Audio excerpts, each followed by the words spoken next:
ત્યાં બસ mobile trending ભલે ના હોય કોઈ સાથમાં પણ આખી દુનિયા લાગે આપણા હાથમાં.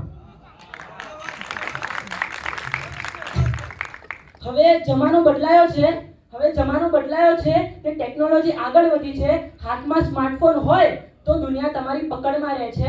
હાથમાં સ્માર્ટફોન હોય તો દુનિયા તમારી પકડમાં રહે છે. મોબાઈલના એડવાન્ટેજીસ આજે સમય ઓછો મળ્યો છે માટે હું ફાસ્ટલી લેવા માંગુ છું. મોબાઈલનો એક સૌથી મોટો એડવાન્ટેજ એટલે કે કમ્યુનિકેશન. વિડીયો કોલિંગ અને સ્માર્ટફોનથી આપણે અલગ અલગ રીતે ઘણી રીતે કમ્યુનિકેશન કરી શકીએ છીએ અને જે આજના સમયમાં એક મોટામાં મોટો એડવાન્ટેજીસ છે. એની સાથે જીપીએસ એના મદદથી આપણે અજાણી જગ્યાઓ પર પણ જઈ શકીએ છીએ. તો એની સાથે ઘરે બેસીને ઓનલાઈન પ્લેટફોર્મ્સ પરથી શોપિંગ અને જીપે, ભારતપે, પેટીએમ જેવા એપ્લિકેશન્સ પરથી ઓનલાઈન ટ્રાન્ઝેક્શન્સ પણ હવે શક્ય બની ગયું છે. લોકોને મનોરંજન તથા માનસિક તણાવ દૂર કરવા માટે ફિલ્મી ગીતો વગેરે પણ હવે જોઈએ છે. ફિલ્મ્સ અને સોશિયલ મીડિયા પણ એક મહત્વપૂર્ણ અંગ આજે બની ચૂક્યું છે. માટે જ મોબાઈલ શક્તિ છે જો એમાં સમજદારી ભળે અને એ આપણું સાધન છે જો એમાં જવાબદારી ભળે. આ સમજદારી અને જવાબદારી ખૂબ જરૂરી છે. પણ જ્યારે આ સમજદારી અને જવાબદારી નથી આવતી ત્યારે શું થાય છે?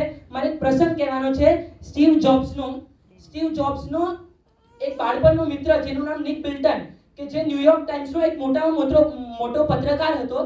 નિક બિલ્ટન એક દિવસ સ્ટીવ જોબ્સના ત્યાં ડિનર પર આવ્યો અને એને સ્ટીવ જોબ્સના ચિલ્ડ્રનને પૂછ્યું કે which iPhone do you use, તમે કયો આઈફોન વાપરો છો? ત્યારે એના ચિલ્ડ્રન્સે જવાબ આપ્યો કે અમે કોઈ આઈફોન નથી વાપરતા, વી ડોન્ટ યુઝ આઈફોન.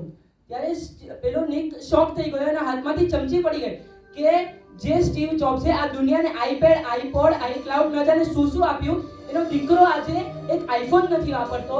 ત્યારે નિક બિલ્ટને સ્ટીવ જોબ્સને પૂછ્યું કે આ શું છે, આ તારા દીકરો આઈફોન નથી વાપરતા?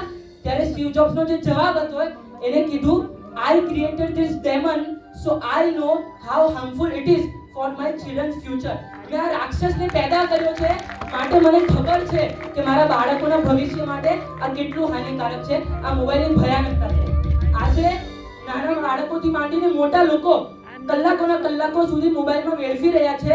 જર્મનીમાં અંડર 7 વર્ષથી નીચેના બાળકોએ એક રેલી કાઢી.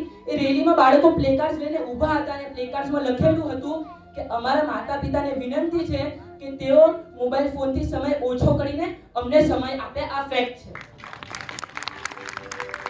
આના સિવાય એક રિસર્ચ પ્રમાણે 2050 સુધી 50% લોકોને માયોપિયા થવાની પૂરેપૂરી શક્યતાઓ છે અને જે લોકો 90% થી ઉપર, જે લોકો 2 કલાકથી વધારે ડેઈલી મોબાઈલ યુઝેજ કરે છે, તેમના આંખમાં સ્ટ્રેસ, આંખમાં ડ્રાયનેસ અને માનસિક તણાવનો અનુભવ તેઓ કરી રહ્યા છે.